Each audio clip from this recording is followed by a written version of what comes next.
It's going to be a fun day. Got 3 different carburetors I'm going to test on this bike right here. Same day, same way. Hopefully. It's raining like hell outside. I'm waiting for this to end. I got caught in the rain in the middle of my test, but let's get to it. The test bike we're going to use for this has a 90cc big bore kit on it. It's got an NCY cam, straight through exhaust. It's more performance than when it came stock. The bike also has the Naraku head on it, which gives it a 23mm intake. Carburetor size should be around a millimeter less or more than the intake valve. I've not found it to be that accurate. So here we've got a 21mm PWK, a 19mm Nibbi, but then what the hell with this?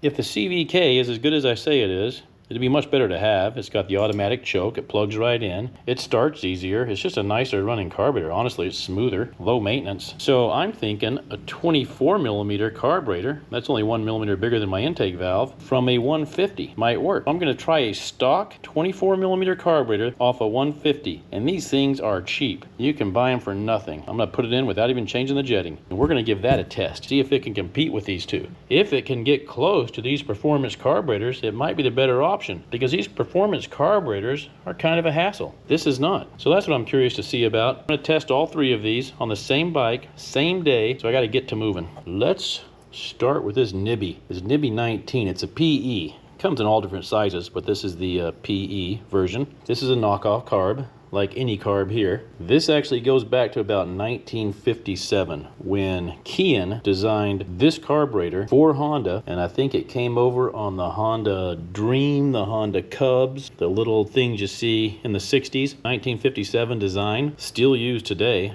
Great carburetor. Is your basic round smoothbore carb. You'll see this on XR100s, XR200s, dirt bikes that kind of ride in the woods, not really a racing bike. It's kind of the standard for a basic carburetor. It's got the round slide. Honda became 49% owner of Kian carburetors. That's why they make all the carburetors for Honda. The carburetor's a little bit finicky because you have to tune it for the altitudes you're at. You have to tune it for the humidity, for the temperature, things like that.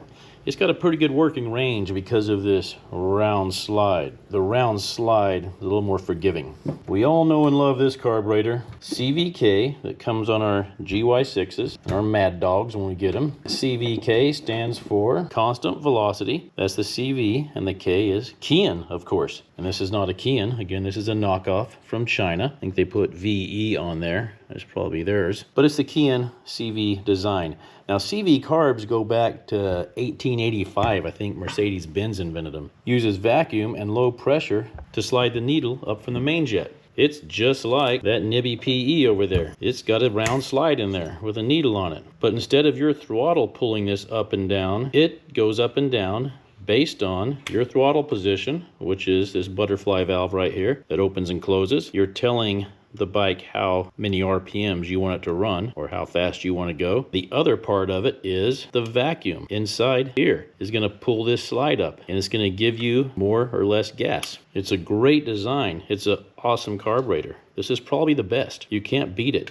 because with this system, you get a lot of benefits. And the benefits are kind of in the name. If you take your slide by hand and you're at the wrong altitude and your carburetor is not tuned correctly, when you open this, you could get bogging, hesitation, sputtering, things like that, because you're controlling this by your cable. With this, if the engine lags or sputters or bogs, it automatically comes back down and leans out the mixture, or it richens the mixture, depending on what it's doing. So this slide is responding to the engine. And even though your jetting may not be perfect, let's say you go to the Blue Ridge Parkway and your bike is tuned for Florida and you're riding up there at, 4,000 feet, well, this thing's still going to run good because you're going to get that engine response controlling your slide. So it's a great system, and it's much more forgiving. But you got to think of it like it's like anti-lock brakes. It's like automatic transmission. It is better in every way. And for 99% of us out there, we're going to be better with anti-lock brakes and automatic transmission on a racetrack. But if you're Jason Statham and you're driving a getaway car,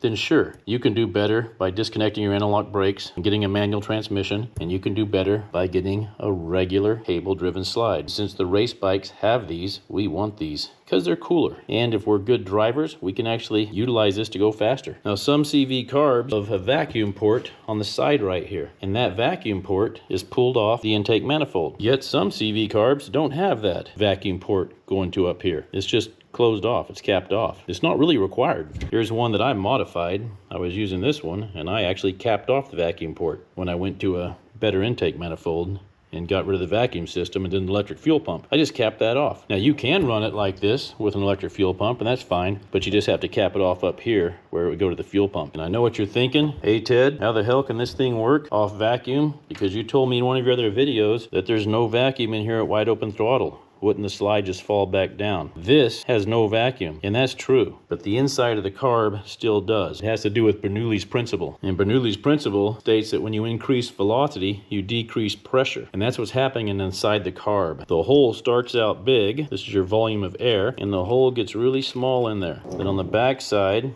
it stays really small, and when it goes into the manifold, before it goes into the valves, it gets big again. So if we're taking a volume of air that's this large, and we're moving it to a place that's this large on this side, when it passes between, the volume of air has to speed up. And when air increases in velocity, it decreases in vacuum. That's the trade-off. They're inverse. It decreases in pressure, not vacuum, and that decrease in pressure is a vacuum. So we're going to create vacuum inside this carb. We have to, because we're wide open throttle, slides all the way up. This would be all the way open. See if I can do all this with one hand. There we go. And there's our wide open throttle. We're looking right through the carb, and we're still sucking fuel out of that main jet with the Bernoulli principle that we've created from accelerating the air and creating a vacuum inside this carburetor. Once the air is done accelerating and it expands back out into the intake manifold, no more vacuum. It's done. It's now static, and it's turned into energy for the fuel mixture. And that lack of vacuum, when it goes to your vacuum pump right here, it creates a deficit in vacuum and a deficit in fuel. And that's one of the big issues with the Maddogs, and that's no matter what carburetor you use, you're going to have that problem. The carburetor, it's not carburetor dependent. But the fix is easy. If you're cruising along at wide open throttle, which if you're on a 50 or a 150 you will be, your carb will be in this position here, the wide open position, and all you got to do is just let off your throttle. Just blip it like that. Open it right back up. When you blip it like that, at that high of RPM, you're going to create huge vacuum inside this intake manifold. It's going to send vacuum to that fuel pump. It's going to fill your bowl back full of fuel, and then you can open that throttle right back up and run again. So that's kind of a trick you can do on these Maddogs. Now we get to the Ferrari of carburetors, the PWK. Again, Kian. These are all Kian designs. But remember, Mikuni's competing with them. They're making the same carburetors. The Mikuni VM is like the PE, or what would be another round slide carburetor. Then you have the PWK here. The Mikuni is a TM, like Tango Mike. And that's their flat slide carburetor, which is actually a D slide. And this is the racing carburetor. This is the one they designed for two-stroke motocross bikes. The real deal. It gives the rider total control of pulling the slide up and down with your throttle cable, but it also has a little bit different design going on here. The slide is flat, or D-shaped in this case. And with that D-shaped slide or flat slide, you get much crisper throttle response. The downside is you got to use your throttle. This bike will bog and sputter and stutter, even properly tuned, if your throttle control is not on. It's not just a stab it and go. You got to kind of work it. Much harder to tune. Once the throttle's all the way open, it pretty much runs like the rest of these. Honestly, that's why I'm curious to see what the top speed difference is in these. But it's getting there. This one gets there much more crisp, much cleaner, but you have to control it. It's harder to tune down low. It's really hard to get that idle jet right. It's really hard to get a lot of these things right. So I'm curious which one's going to be better. At wide open throttle, they theoretically all should perform the same. So why bring the CVK into this mix? Well, here's the deal. This is the easiest carburetor to tune. You don't have to tune it. They usually work right out of the box. Oh, the dreaded PWK cold start. Yeah, why is that? Gotta put the choke on, hope this thing fires up. It does. Well, it dies. Yeah, they're a pain in the ass, the PWKs are. Everything's a trade-off. Oh, this thing's hard to warm up with that PWK. Got the choke off now. It stutters, it shudders. Why? The PWK is a flat slide. It's a racing carburetor. Technically, it's a D slide. A flat slide's a complete different thing, but we call it a flat slide carb. A regular carburetor has a round slide, and the air goes around it easier. It transitions from idle, or let's say quarter throttle, to full throttle a lot better. It starts a lot better, and it's a smoother transition. The advantage of the PWK is with that D-style slide or flatter slide, it's a real crisp response. I mean real crisp. So you get exactly the throttle you want. It's back to the old automatic transmission, automatic chokes, like analog brakes. They're all great, and they make 90% of the riders, including me, a better rider. But we all want to be like the race guys, the 10%, like Jason Statham, that disconnect that shit and can drive better without it all, because they're, you know, race guys, like Fast and Furious. So we all want to be like that, so we put these performance parts on our bike that work like crap, and the PWK is a prime example. But it makes it cool, I'll tell you that. Oh, there she goes. But once that throttle's open, it works nice. Alright, the bike's warmed up enough that I can give it a PWK run. You gotta kind of control your own throttle. You can't just stab it open. You gotta be smooth with it. Remember, you're the one metering the fuel. You're the one controlling how that slide opens.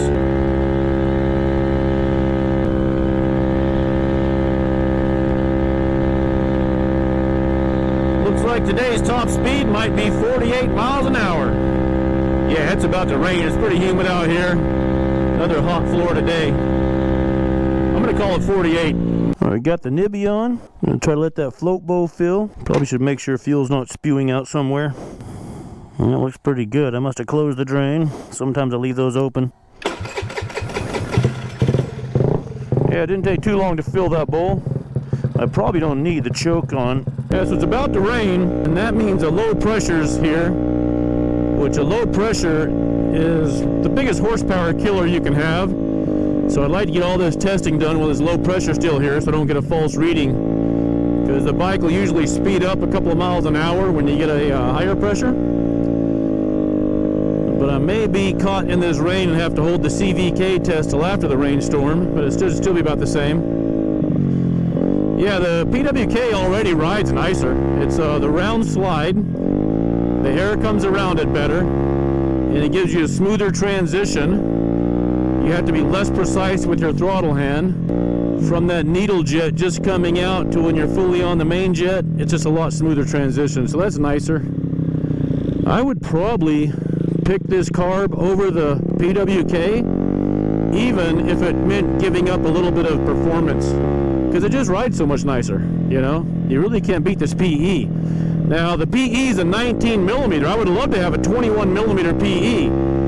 But the way Nibbi does it is when they get to the 21 millimeters and up, above 19, it becomes like a PWK. This is the biggest little round slide you can get, is the 19 millimeter. And that's in the Nibbi. I'm sure you can get another brand, but I really wanted to get a Nibbi. I've heard a lot of stuff about them, and everyone seems to like them. So I'm going to do this run on a different road. It looks like the wind's starting to pick up. I had no wind with the PWK, so I want to run a sideways wind with the Nibbi, so I don't get any wind effects. So that's why you're seeing a different road here. I'm trying to get the same effect, but you can see the flag coming, the wind's coming out of the south. But this should be a good sideways wind, should have no effect on my top speed. Yeah, you can't just quite whack the throttle still. It takes a little bit of finesse, but definitely better than the PWK. Got to 38 pretty quick. I wonder if it's faster on the takeoff. We'll find out. 46. 47 it's already doing with the PWK. 48, look at that.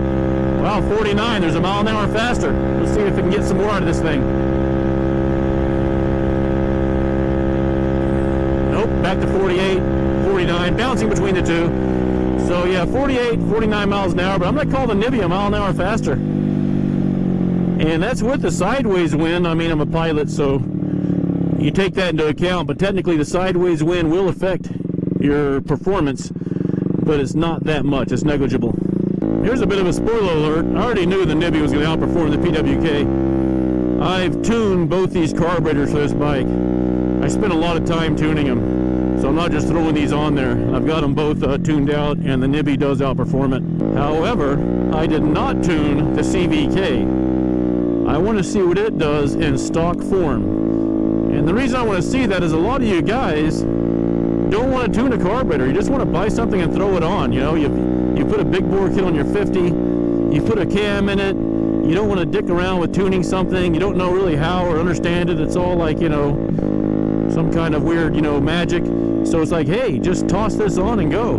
That might be an option. I'm gonna see if this CVK is just a toss on and go option, putting the 150 on there. Because honestly, I'm doing about the top speed and the 8th mile, pretty close to it, of a stock 150. And if that CVK can work for a stock 150, it should be able to work for this. I'm gonna need a moment of silence here, guys. I really wanted this carburetor to work. It matches the pipe, looks so cool. Got the lime green on it, green filter. But I tuned this thing for about a week. I really did want it to work. I want it to be the fastest one.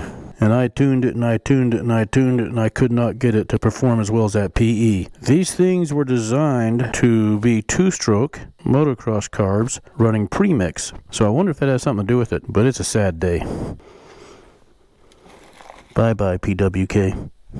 The rain's cleared up. Should still be a pretty low pressure, so I want to get the same results. I don't really feel any wind at all. Gonna try this stock CVK off of 150. I got the choke hooked up and everything. Different cable hooked up. Here's the old PWK cable. Oh, it starts right up. Look at that, it idles too. You only got to keep it idling. There's a real convenience factor to having a CVK. Hit the starter, it comes on, and it idles. Go see how it runs. Well, it definitely does not feel as quick and responsive as those smooth bores. I mean, it's pretty good. Who knows? We'll see what the numbers say. But it feels sluggish off throttle now. CVK run. Oh, it definitely takes off better. There's 45, 46. Hell yeah. 47, 48. This might be the way to go, guys. Looks like I'm stuck at there's 49. Holy cow. And back to 48. I saw 49 for a little bit though. Oh, there's 49 again. This could be the answer.